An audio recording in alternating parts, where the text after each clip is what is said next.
আসসালামু আলাইকুম সুপ্রিয় বন্ধুরা, অল জব ইউনিভার্সিটির পক্ষ থেকে দেখুন সরকারি চাকরির প্রস্তুতি। আজ আপনারা জানবেন সাধারণ জ্ঞান 15। তার মানে এইটা হলো আপনার এই স্বাস্থ্য অধিদপ্তর থেকে পরীক্ষায় প্রশ্ন আসছে, এই জন্য আপনার পরীক্ষায় প্রশ্নগুলো দেখা উচিত। এবং গুরুত্বপূর্ণ কথা হলো এই প্রশ্নগুলোর উত্তর আপনি সারা জীবন মনে রাখার এক অনন্য টেকনিক দেখবেন। আপনি কুইজগুলো পড়লেন বা এমসিকিউ পড়লেন, মনে রাখতে পারলেন না, তাহলে আপনাকে অনেক সময়টা বা প্রসেসটা আপনার বৃথা হবে। তাহলে বন্ধুরা এই অনন্য অসাধারণ টেকনিকগুলো দেখে সারা জীবন সাধারণ জ্ঞান এবং এই অনন্য জ্ঞান আয়ত্ত করার কৌশলটা দেখে নিন একবার। তাহলে বন্ধুরা দেখুন সরকারি চাকরির প্রস্তুতি এই সাধারণ জ্ঞান 15 হলো আপনার এই স্বাস্থ্য অধিদপ্তর পরীক্ষা আসছে, এবং এই 15টার ভিতর আপনি কয়টি দেখুন পারেন এটা জানুন, কারণ বারবার পরীক্ষায় আসা প্রশ্নই আপনার 100% বিভিন্ন পরীক্ষায় শতভাগ কমন পাবেন। তাহলে এক নজরে সম্পূর্ণ ভিডিওটা দয়া করে দেখে নিন এবং মনে রাখার কৌশল সহ একবার আয়ত্ত করে নিন।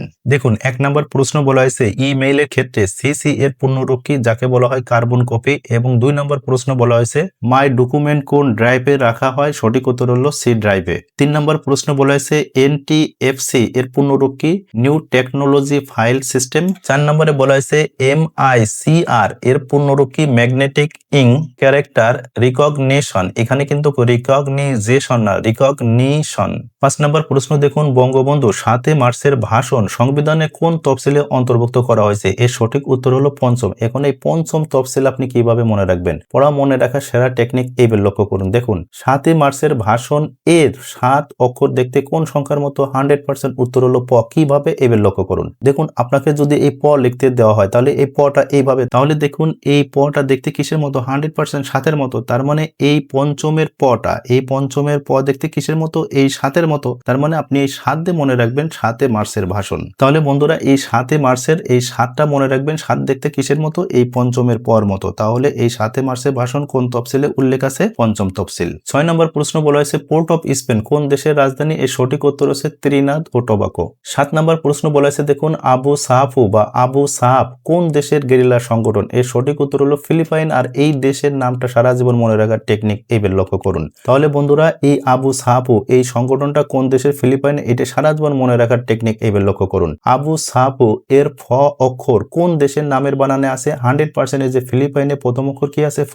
তাহলে ফিলিপাইনে প্রথম অক্ষর ফ আছে, এবং দেখুন এই সাহাব বা সাহাপুর প্রথম শেষ অক্ষর কি, ফ। তাহলে এই ফ দিয়ে মনে রাখবেন এই ফিলিপাইন। 8 নম্বর প্রশ্ন বলেছে পৃথিবীর গভীরতম মহাসাগর দেখতে কোন আকৃতি, সঠিক উত্তর ত্রিভুজ আকৃতি। আর এই মহাদেশের নাম হলো প্রশান্ত মহাসাগর। প্রশান্ত মহাসাগর দেখতে কিসের আকৃতি, ত্রিভুজের আকৃতি। 9 নম্বর প্রশ্ন বলেছে মীর মোশাররফ হোসেনের ছদ্মনাম কি, ছদ্মনাম হলো গাজী মিয়া। 10 নম্বর প্রশ্ন বলেছে ব্রাজিল কোন মহাদেশে অবস্থিত, সঠিক উত্তর দক্ষিণ আমেরিকা। 11 নম্বর প্রশ্ন বলেছে দেখুন প্রাচীন পুণ্ডনগর কোথায় অবস্থিত, সঠিক উত্তর হচ্ছে বগুড়ার মহাস্থানগড়ে। আর এই পড়াটা সারা জীবন মনে রাখার টেকনিকটা লক্ষ্য করুন। দেখুন পুণ্ডনগর এর ড, তার মানে এই পুণ্ডর ড অক্ষর আছে কোন জেলা বা কোন স্থানের নামের বানানে, 100% এই বগুড়ার ল এবং মহাস্থানের ল। এখানে মূল কথা আছে এই বগুড়ার ল এবং মহাস্থানগড়ের এই ল, আসলে লটা দেখতে কিসের মতো, আসলে এই পুণ্ডর এই ড এর মতো। তাহলে ডটা দেখতে কিসের মতো, ল এর মতো। তাহলে দেখুন এই মহাস্থানগড় এবং এই বগুড়ার ল। তাহলে এইভাবে কৌশল অবশ্যই মনে রাখবেন।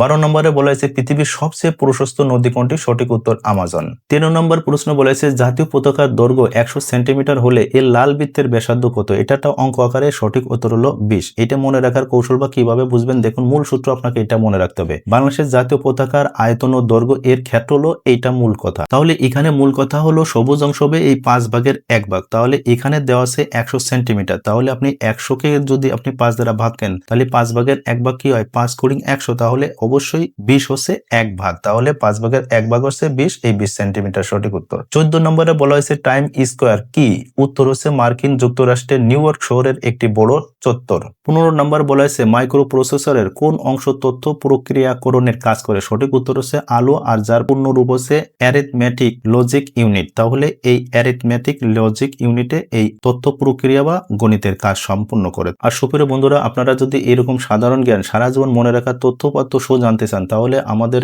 এই ইউটিউবের প্লেলিস্ট এবং ফেসবুকের প্লেলিস্ট হচ্ছে এটা job preparation for all ministries অর্থাৎ জিকে ডোজ। তাহলে এই প্লেলিস্ট থেকে আপনি এভাবে দেখুন সারা জীবন তথ্য তথ্যপাত্র সহ মনে রাখার অনেক কৌশল জানবেন। তাহলে সুপ্রিয় বন্ধুরা, আপনারা এই সাধারণ জ্ঞানের এই বোঝার কৌশলটা আপনার কাছে কেমন লাগলো সে সম্পর্কে দয়া করে কমেন্ট করে জানাবেন। আর বন্ধুরা অবশ্যই এই জ্ঞানমূলক ভিডিওটা শেয়ার করে দেবেন। আর বন্ধুরা আপনাদের কাছে একান্ত অনুরোধ, অল জব ইউনিভার্সিটি যারা ইউটিউব চ্যানেল থেকে দেখছেন দয়া করে আমাদের এই চ্যানেলটি সাবস্ক্রাইব এবং অল বাটন প্রেস করে রাখবেন। আর যারা ফেসবুক পেজ থেকে দেখছেন দয়া করে আমাদের এই পেজটি লাইক ফলো শেয়ার দিয়ে আমাদের সাথে থাকবেন। আপনার উত্তরোত্তর সাফল্য এবং সুস্বাস্থ্য কামনা করে শেষ করছি। আপনারা সুস্থ ভালো থাকুন। আল্লাহ হাফেজ।